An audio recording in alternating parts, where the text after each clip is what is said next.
بھائی آپ نے تو ہمیں ڈرا ہی دیا، آرزو نے مان کے پاس بیٹھتے ہوئے کہا۔ اسے شوق ہے جھٹکے دینے کا، عاقف نے مان کو گھورتے ہوئے کہا۔ بھائی آپ کی طبیعت اب کیسی ہے؟ ایزل نے عاقف کی بات کو اگنور کرتے ہوئے مان سے پوچھا۔ اب تو کافی بہتر ہے، اور ایزل تھوڑی تمیز اپنے شوہر کو بھی سکھا دو، مان نے ایزل کو دیکھتے ہوئے سنجیدگی سے کہا۔ بھائی صاحب میرے اندر بہت زیادہ تمیز ہے، اگر کہتے ہو تو ابھی دکھا دیتا ہوں، لیکن آپ کی ٹوٹی پھوٹی ہڈیوں میں اتنی سکت نہیں کہ میری تمیز برداشت کر سکیں، عاقف نے دان پیستے ہوئے کہا۔ مان کہہ لگائے ہنس پڑا تھا۔ ایزل اور آرزو نے ناسمجھی سے ایک دوسرے کی شکل کی طرف دیکھا تھا۔ ارشمان دونوں کی نوک جھوک انجوائے کر رہا تھا۔ بھائی جو نیوز ہمیں سننے کو ملی وہ بہت بڑا جھٹکا تھا، لیکن اب آپ ٹھیک ہیں؟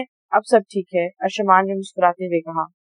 تھوڑی دیر باتیں کرنے کے بعد ایزل، آرزو اور ارشمان باہر چلے گئے تھے۔ کمینے جانتا ہے میں کتنا ڈر گیا تھا۔ مان تکلیف برداشت کر گیا تھا لیکن عاقف کو پیچھے نہیں کیا تھا۔ عاقف تو رو رہا ہے۔ تو رو رہا ہے؟ ماں نے جب محسوس کیا تو حیرانگی سے عاقف کو پیچھے کیا، جو سچ میں رو رہا تھا۔ تو کیا تیری موت کا سن کر بھنگڑے ڈالتا؟ عاقف نے گھرتے ہوئے کہا۔ یار ویسے تو روتا بڑا ہی واہیات لگتا ہے۔ ماں نے اس قدر سنجیدگی سے کہا کہ عاقف کو لگا ہی نہیں کہ اس نے اس کی بے عزتی کی ہے، لیکن جب مان کی بات سمجھ میں آئی تو اسے گھورنے کے بعد ہنس پڑا تھا۔ اس کے بعد وہ کی باتوں میں مصروف ہو گئے تھے۔ فضا واپس گھر آئی، کومل اس کا بہت خیال رکھ رہی تھی۔ فضا کومل کو دیکھ کر کافی حیران تھی، نایاب بھی فضا کا خیال رکھ رہی تھی۔ سب لوگ فضا کی خیریت معلوم کرنے کے لیے آئے، لیکن رابعہ نہیں آئی تھی، یا شاید وہ شرمندہ تھی۔ فضا نے کوثر بیگ سے علی دان کا پوچھا، جنہوں نے نا علمی کا اظہار کیا۔ کومل عامر کے ساتھ کافی حد تک تمیز سے پیش آ رہی تھی، اور یہ بات عامر کے ساتھ سب کے لیے حیران کن تھی۔ آپ ہی مان کے فرینڈ آئے ہیں، فاخر آپ کی خیریت دریافت کرنے کے لیے، ان کو اندر بھیج دو۔ کومل بہن آج تک تم نے مجھے آپ ہی نہیں کہا، اب کیا ہو گیا ہے تمہیں؟ یار مجھے تو لگتا ہے تمہاری باتوں سے مجھے ہارٹ اٹیک آ جانا ہے۔ فضا تو بس آپ ہی الفاظ پر ہی اٹک گئی تھی۔ کومل ہنس پڑی اور فضا کے پاس بیٹھ گئی۔ فضا آپ ہی جب آپ سیڑھیوں سے گری اور مجھے مان کی موت کی خبر ملی تو مجھے ایسے لگا جیسے مجھے کسی نے کوئی قیمتی چیز چھین لی ہو۔ آپ کو دیکھ کر تو میری رہی سہی ہمت بھی جواب دے گئی تھی۔ اگر آپ کو کچھ ہو جاتا تو میں اپنی بہن کھو دیتی، جس سے میں سب سے زیادہ محبت کرتی ہوں۔ مجھے بہت خوف آیا، کومل نے گہری سانس لیتے ہوئے فضا کو دیکھتے ہوئے بتایا، جو منہ کھولے کومل کو دیکھ رہی تھی۔ میری بہن اتنی سمجھدار کیسے ہو گئی ہے؟ اور مان، فضا نے بات ادھوری چھوڑتے ہوئے کہا، مان میری قسمت میں نہیں تھا، اور جو کہ انسان قسمت میں نہیں ہوتا اس کے نہ ملنے پر رونا کیسا؟ اور عامر اتنا بھی برا نہیں جتنا مجھے لگتا ہے۔ آخری بات کومل نے شرارتی لہجے میں کہی۔ کومل میں تمہارے لیے بہت خوش ہوں، فضا نے کومل کو گلے لگاتے ہوئے کہا۔ اور اب بتاؤ کون آیا ہے باہر؟ فضا نے پوچھا۔ مان کا دوست ہے فاخر، آپ باہر آئیں گی؟ ایسے کمرے میں آنا میرے خیال سے ٹھیک نہیں، کومل نے اٹھتے ہوئے پوچھا۔ بالکل میں باہر آتی ہوں، فضا نے کہا، لیکن اسے فاخر کا یہاں آنا کچھ خاص پسند نہیں آیا تھا، اور فاخر خود نہیں جانتا تھا کہ کیوں وہ فضا کی سیڑھیوں سے گرنے کا سن کر دوڑتا ہوا چلا یہاں آیا تھا۔ یہاں آ کر اس نے بہت سارے بہانے بنا کر سائم کو اپنے آنے کی وجہ بتائی تھی۔ السلام علیکم، فضا نے لاؤنج میں داخل ہوتے سلام کیا۔ میں یہاں سے گزر رہا تھا تو سوچا سائم کو مان کے بارے میں بتا دوں، سب لوگ وہیں پر تو تھے تو آپ لوگ نہیں تھے، اس لیے میں یہاں آ گیا۔ فاخر نے سلام کا جواب دینے کے بعد بے تکی سی دلیل دیتے ہوئے کہا، میں ماما کو فارم کر دوں پھر نکلتے ہیں، سائم نے اٹھتے ہوئے کہا۔ مجھے یہاں آنا نہیں چاہیے تھا لیکن پتہ نہیں کیوں آ گیا، فاخر نے شرمندگی سے سر جھکاتے ہوئے کہا۔ کوئی بات نہیں، آپ نے کوئی اتنا بڑا جرم نہیں کیا جو شرمندہ ہو رہے ہیں، آج کل لوگ کسی کی جان لے کر بھی شرمندہ نہیں ہوتے۔ آخر میں فضا کا لہجہ تھوڑا سا سخت ہو گیا تھا۔ فاخر نے ناسمجھی سے فضا کی طرف دیکھا جو لائٹ گرین کلر کے سوٹ میں کافی کیوٹ لگ رہی تھی۔ آپ کی اب طبیعت کیسی ہے؟ فاخر نے سنجیدگی سے پوچھا۔ جی اب تو کافی بہتر ہے، فضا نے کہا۔ اتنے میں سائم، کوثر اور کومل بھی وہاں آ گئے تھے۔ فضا تم بھی ساتھ چلو گی؟ سائم نے فضا سے پوچھا۔ میں اب بہتر محسوس کر رہی ہوں اور مجھے بھی مان سے ملنا چاہیے، فضا نے کھڑے ہوتے کہا۔ ٹھیک ہے چلو پھر، سائم نے کہا تو پانچوں گھر سے نکل گئے۔ سب لوگ مان کو ملنے کے لیے چلے گئے تھے۔ اس نے جب فضا کو دیکھا تو اسے علی دان سے مزید نفرت ہونے لگی تھی۔ مان یہ لیں، مہرو نے مان کے سامنے میڈیسن رکھتے ہوئے کہا۔